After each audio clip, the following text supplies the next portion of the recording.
दिल्ली के राजेंद्र नगर में कोचिंग के बेसमेंट में पानी भरने की घटना के बाद प्रशासन अलर्ट है और शहर दर शहर रियलिटी चेक कर रहा है। देखिए एक रिपोर्ट।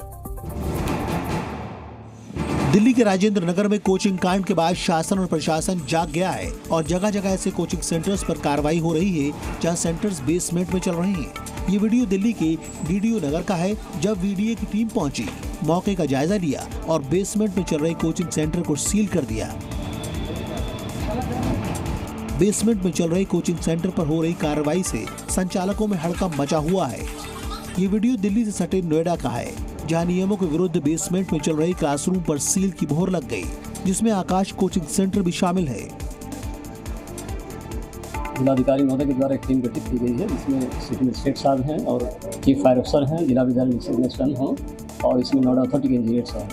तो हम लोग सभी कोचिंग सेंटर का निरीक्षण कर रहे हैं। जो SOP होती है बच्चों की सेफ्टी के लिए, उसका पूरा रिव्यू कर रहे हैं। जी न्यूज की टीम भी ऐसे कोचिंग सेंटरों पर लगातार रियलिटी चेक कर रही है। यूपी के अलीगढ़ में ऐसे ही कोचिंग सेंटर पर इंतजाम का जायजा लिया। बेसमेंट में कोचिंग पर दिव्य कीर्ति का बयान, हमसे गलती हुई है लेकिन नियत साफ है। विकास दिव्य कीर्ति जो कि जाने माने शिक्षक हैं और दृष्टि IAS के नाम से कोचिंग संस्थान चलाते हैं, उन्होंने इस पर माफी मांगी है। तो विकास दिव्य कीर्ति को लेकर के सोशल मीडिया पर अभियान भी चलाया जा रहा था। सवाल पूछे जा रहे थे कि जो सेलिब्रिटी शिक्षक हैं जो कि कोचिंग चलाते हैं, उनके कोचिंग्स में भी गड़बड़ियां पाई गई हैं और इस पर जवाब क्यों नहीं दे रहे। इस पर विकास दिव्य कीर्ति का बयान भी सामने आ चुका है। मुझ पर निशाना इसलिए साधा है कि ऐसे मामले में कोई एक बलि का बकरा सबको चाहिए होता है, उससे चीज़ें थोड़ी आसान हो जाती हैं। प्रशासन के लिए आसान हो जाता है कि हम बच गए, एक का नाम लगा दो। समाज को भी एक सीधी सीधी बात समझ में आती है कि अच्छा एक आदमी मिल गया, यही जिम्मेदार था, तो वो तसल्ली मिल जाती है कि चलो हमें दोषी मिल गया। और जो कॉम्पिटिटर्स हैं उनको ये लगता है कि अच्छा मौका है, इसी में स्कोर सेटल कर लिया जाए, हिसाब बराबर कर लिया जाए। जो बच्चे हैं, बच्चे जिस इमोशनल टर्बुलेंस से गुजर रहे हैं, उनकी नाराज़गी की वजह ये है कि मैं उनके साथ क्यों नहीं खड़ा हूँ। तो बच्चों की नाराजगी जायज है। कांग्रेस के नेता अधीर रंजन चौधरी ने पश्चिम बंगाल के अध्यक्ष पद से इस्तीफा तो दे दिया, लेकिन वो पार्टी आलाकमान से खासे नाराज दिखाई दिए। 1 मिनट में देखिए पूरी खबर। कांग्रेस के सीनियर नेता अधीर रंजन चौधरी पार्टी से नाराज चल रहे हैं। सूत्रों के मुताबिक अधीर रंजन चौधरी की नाराजगी की वजह उन्हें बिना बताए बंगाल कांग्रेस के अध्यक्ष पद से हटाया जाना है। उन्होंने कहा कि हाल ही में हुई बैठक में उन्हें पूर्व अध्यक्ष कहकर संबोधित किया गया, जो उनके लिए काफी चौंकाने वाला था। एड्रेस करने लगे कि हम सब एक के बाद एक करके वेणुगोपाल जी से मुलाकात करेंगे। तो एड्रेस करने के पहले कह दिया कि फॉर्मर प्रेसिडेंट भी है यहाँ और फॉर्मर लोकसभा की कांग्रेस पार्टी के नेता है। तो उस समय मुझे पता चला कि मैं फॉर्मर बन चुके हैं, तो मैं क्या कर सकते हो। बस यही हुई बात, ज़्यादा कुछ नहीं हुई। पद के लिए मैं कभी लालची नहीं दिखाया, आज भी नहीं दिखाता, जिंदगी में नहीं दिखाऊंगा। अधीर रंजन चौधरी के इस्तीफे के बाद प्रदेश में अध्यक्ष पद की जिम्मेदारी कौन संभालेगा, अभी तक ये साफ नहीं हो पाया है। अधीर साल 1999 से ही देश की लोकसभा में बंगाल की बहरामपुर लोकसभा क्षेत्र का नेतृत्व कर रहे थे, लेकिन हाल ही संपन्न हुए लोकसभा चुनाव में उन्हें TMC प्रत्याशी यूसुफ पठान से कड़ी शिकस्त झेलनी पड़े। भारत में व्हाट्सएप बंद हो सकता है। व्हाट्सएप और भारत सरकार के बीच तन गई है, तो वहीं भारत के नए IT एक्ट पर व्हाट्सएप का ऐतराज है। मामला कोर्ट तक जा पहुंचा। ऐसे में सवाल उठ रहा है कि क्या व्हाट्सएप के बुरे दिन आने वाले हैं। व्हाट्सएप देश में चलेगा या नहीं, या फिर कंपनी भारत में अपना कामकाज बंद करेगी, इस बात की बहस अब तूल पकड़ती जा रही है। दरअसल भारत सरकार ने IT नियमों में बदलाव किया, जिसका विरोध मेटा कंपनी ने किया था। सरकार का कहना है कि किसी मैसेज को ट्रेस करने का कोई मैकेनिज्म होना ही चाहिए। वहीं व्हाट्सएप ने कोर्ट में दलील दी कि IT नियम 2021 एन्क्रिप्शन के साथ यूजर्स की गोपनीयता को कमजोर करता है। सरकार की दलील है कि बिना सोर्स का पता लगाए फर्जी मैसेज को रोकने में दिक्कत होगी। वहीं व्हाट्सएप ने कहा कि दुनिया में कहीं और ऐसा कोई नियम नहीं है। सरकार की दलील है कि प्लेटफॉर्म की यूजर्स के प्रति जवाबदेही होनी चाहिए।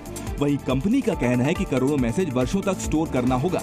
ये सच है कि व्हाट्सएप जो कि बहुत अधिक लोग यूज़ करते हैं, एक सेकेंडरी कम्युनिकेशन प्लेटफॉर्म है, इसलिए उसके मिसयूज़ के चांसेस भी बढ़ते हैं। बट यदि एक ऑथेंटिक कम्युनिकेशन प्लेटफॉर्म है तो उसकी जिम्मेवारियां भी होती हैं। भारत में 84% मोबाइल यूजर्स के फोन में व्हाट्सएप है। वहीं दूसरे नंबर पर फेसबुक मैसेंजर आता है, जिसे सिर्फ 53% यूजर्स ही इस्तेमाल करते हैं। और तीसरे नंबर पर आता है टेलीग्राम, जो 44% यूजर्स के फोन में मौजूद है। बात कर लेते हैं पेरिस ओलंपिक की, जहां पर भारत की झोली में दूसरा मेडल भी आ गया है। दूसरा मेडल 10 मीटर एयर पिस्टल के मिक्स्ड इवेंट में मनु भाकर और सरबजोत सिंह की जोड़ी ने हासिल किया है। मनु और सरबजोत ने कोरियाई जोड़ी को हराकर ब्रॉन्ज मेडल जीता। ब्रॉन्ज मेडल के मुकाबले में भारतीय जोड़ी ने 8 राउंड जीते, वहीं कोरियाई जोड़ी सिर्फ 5 राउंड ही जीत सकी, जिसके बाद मनु के परिवार में जश्न का माहौल बन गया। निशानेबाज मनु के माता पिता ने भी अपनी बेटी की जीत पर जश्न मनाया।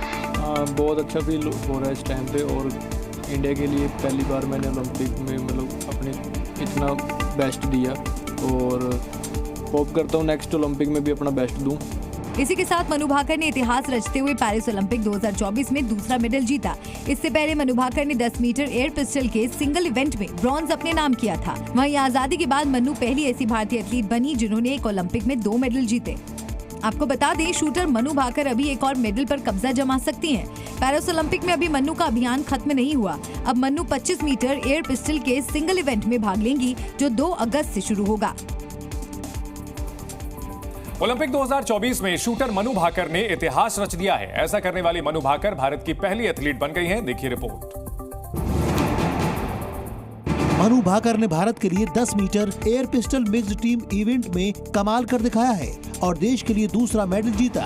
इस मेडल के साथ ही उन्होंने इतिहास भी रच दिया है।